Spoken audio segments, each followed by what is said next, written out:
dengan anggotanya. Bagaimana saya menemukan permasalahan ketika menerima pengaduan masyarakat penganiayaan sebagai contoh. Ketika orang dianiaya dan korbannya berhadapan, langkah-langkahnya apa? Seorang panit SPKT lapor sebagai rujukan bersama korbannya, KSPKT membuat surat permintaan visum, bukan detensi. KSPKT atas nama Kapolrestabes. Kenapa demikian? Karena posisi ada di depan, ada di SPKT. Di Kepresrim minta bantuan Iden untuk moto mengambil gambar sesuai dengan aslinya pada saat melapor. Bahkan berita pengambilan foto, berita pengambilan foto korban pengaduan penganiayaan dilampirkan di LP-nya, di print segera, lampirkan tanda tangan Presiden. Itulah menandakan hari itu juga ada kejadian begitu. Jadi keaktualan pengaduan itu dapat dipertanggungjawabkan, fungsi pelayanan itu pada masyarakat. Dengan demikian, peran SPKT yang saat ini ke depan sebagai pamaka kembali seperti dulu itu ada. Dirujuk di rumah sakit terdekat mana untuk bisa dilakukan pengambilan visum. Ketika itu sudah diberikan rekomendasi oleh pengantar oleh KSPKT dengan surat permohonan pada rumah tertentu, tiket reserse mengantarkan, perintahkan mengantarkan ke rumah terdekat untuk visum sebagai bukti awal bahwasanya memang betul lukanya tersebut bagian daripada sebuah dampak penganiayaan akibat benda tajam, benda ringan, benda berat, benda tumpul dan seterusnya. Yang anggotanya dititipkan di piket fungsi, tolong jalankan dengan sebaik-baiknya di lini terdepan. Begitu masuk, kemudian LW tersebut sudah dilengkapi dengan fotonya, rujukan untuk proses waktunya kapan keluarnya.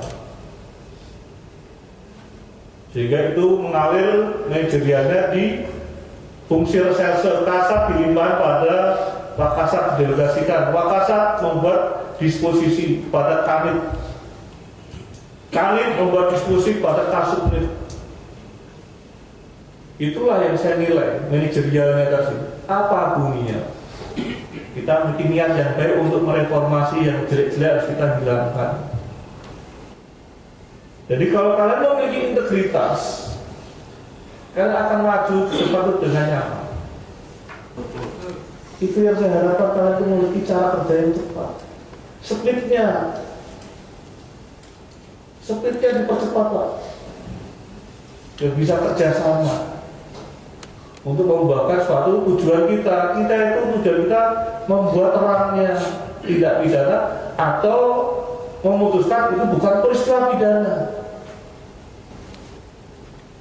Ya pada akhirnya kalau ada peningkatan kualitas, tidak sia-sia Mabes Polri menggelorkan semacam yang namanya reformasi, transformasi, itu tidak istilah saja.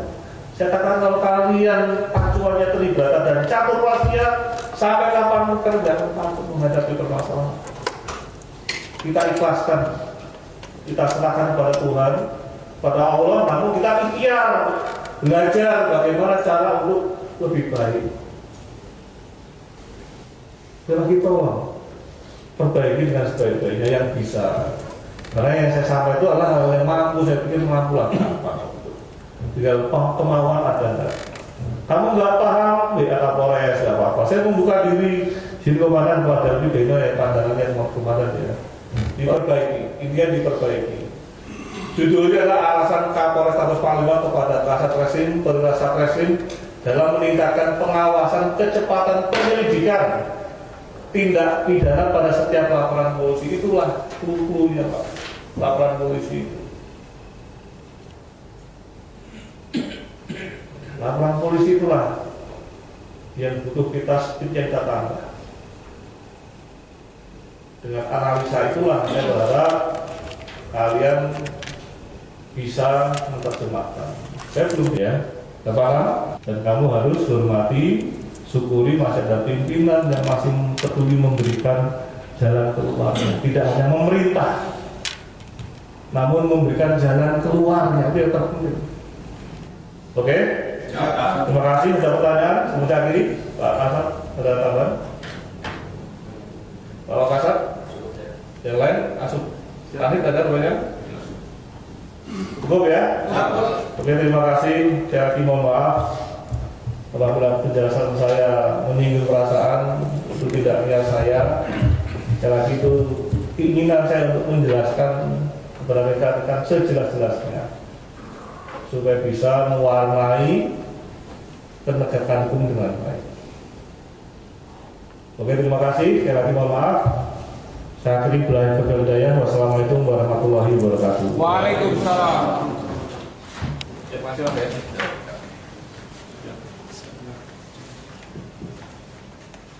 Boleh ya?